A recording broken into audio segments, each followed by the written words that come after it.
They say revenge is a dish best served cold, but honestly, some nights it's best served at 3 a.m. with a convoy of tow trucks and a stack of evidence thicker than the HOA president's perfume. Picture this: you roll out of bed to the smell of burning asphalt, your 80 grand private gravel driveway replaced overnight with blacktop, your survey markers smashed to bits, and your private property signs in a trash heap. And just when you think, surely this is a nightmare, you find a letter taped to your door, dripping with arrogance. The HOA president, Vivian Ashworth, isn't just congratulating herself on her upgrade. She's billing you $3,200 for the privilege and demanding monthly fees to maintain the mess she made on land she doesn't own. Yeah, that happened. What Vivian didn't know: I'm a retired commercial developer, and if there's one thing I know better than concrete, it's how to outfox a bully with a clipboard.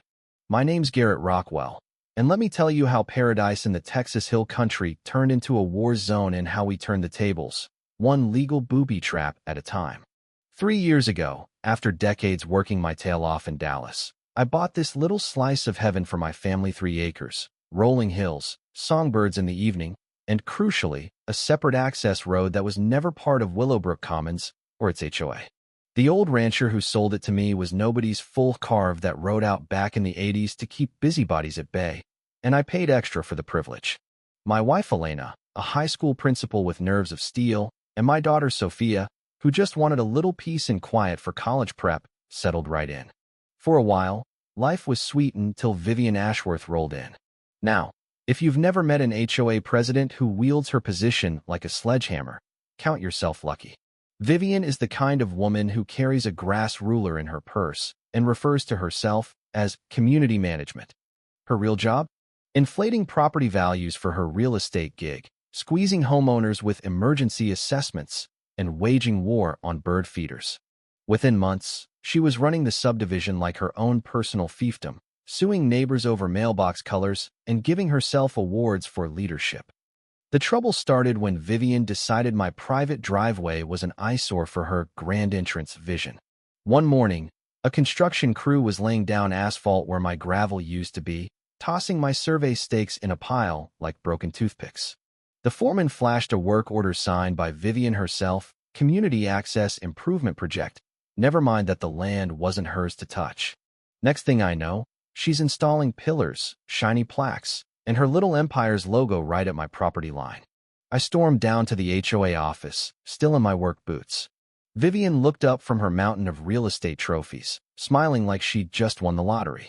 "We're bringing your rustic access up to community standards," she said, making rustic sound contagious.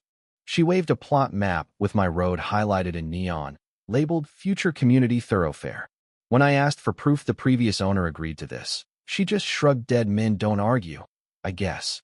The certified letter arrived the next day: $3,200 for road improvements, $85 monthly fees, and threats of liens if I didn't fall in line. And the cherry on top? She'd ban me from the next HOA meeting for disruptive behavior. It was like living in a satire. But here's where the plot thickens. My neighbor Marcus, a retired Marine with a knack for eavesdropping, caught wind of the HOA board's real plans. Vivian was using community money to buy up nearby parcels through shell companies, trying to corner me into selling so she could flip the whole block.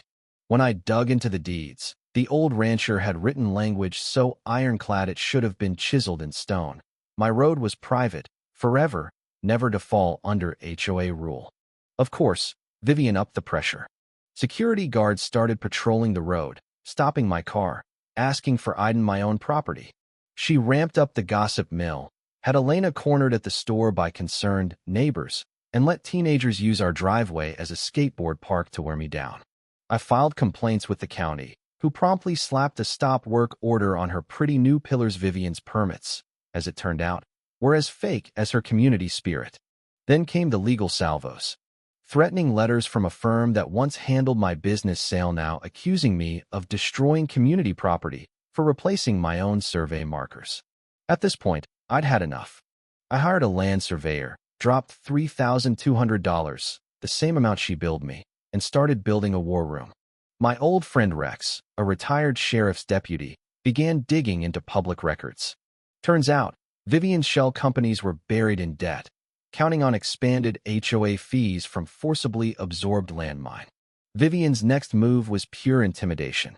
She orchestrated beautification walks, with HOA loyalists strolling past our house, snapping photos, pointing at our mailbox, whispering like a pack of real estate paparazzi. Sophia started keeping her curtains shut, and Elena was getting headaches from the stress. The county office lost my original permits, and a clerk named Ashworth, surprise, surprise, claimed I'd need to reapply at a cost of $2,800 and a 6-month wait. It was like watching a shakedown dressed up in bureaucracy. But the neighborhood was starting to turn. Marcus set up security cameras, Dr. Hernandez, another neighbor, began documenting stress and harassment, and Janet, a teacher, dug into HOA finances.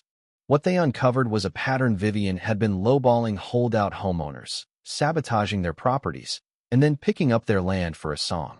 Just when things seemed darkest, I got a midnight call from Marcus's cameras had caught Vivian's crew in the act, removing my markers, dumping trash on my land, and vandalizing property. We had proof, finally. Elena found a note on her windshield at school. "Stop your husband before this gets worse." Now it was personal. The breaking point came on a Saturday. Vivian organized a community action day, inviting her loyalists to descend on my land armed with bolt cutters and sledgehammers, all in matching t-shirts. I walked out, camera rolling. Right as Deputy Rodriguez pulled up, caught the whole mess on film as Vivian ranted about protecting property values, only to end up cuffed and led away, the news crew catching every second. That arrest was the start of the dominoes falling. The insurance company canceled the HOA's policy. The banks froze Vivian's accounts. Neighbors demanded a new board and put Dr. Hernandez in charge. The feds swooped in on environmental violations, and Vivian's shell companies collapsed. Her mugshot made the evening news. Her supporters, exposed and humiliated, jumped ship. Even the local reporter who'd once painted me as the villain had to admit sometimes the little guy wins. The lawsuit landed like a meteor. RICO damages, environmental fines, and court-ordered restitution added up to nearly $500,000 in my favor. The state cited our case as a precedent for new property rights legislation, and my land, once targeted for demolition, became the anchor of a new conservation corridor. Elena got a promotion, Sophia won a scholarship with an essay about standing up to bullies, and our neighbors threw a festival on the newly protected land. And that, my friends, is how one stubborn homeowner, a few good friends, and a mountain of paperwork brought down the queen of the clipboard. The lesson? Stand your ground, document everything, and never, ever underestimate what a community can do when it stands together against a bully, no matter how well-dressed she is. So what about you? Ever tangled with an HOA dictator, or got a neighbor from hell story that makes this one look tame?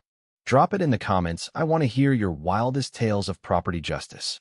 And hey, remember, sometimes the sweetest revenge is just living free on your own land, waving at the vultures as they drive away in the tow trucks you hired.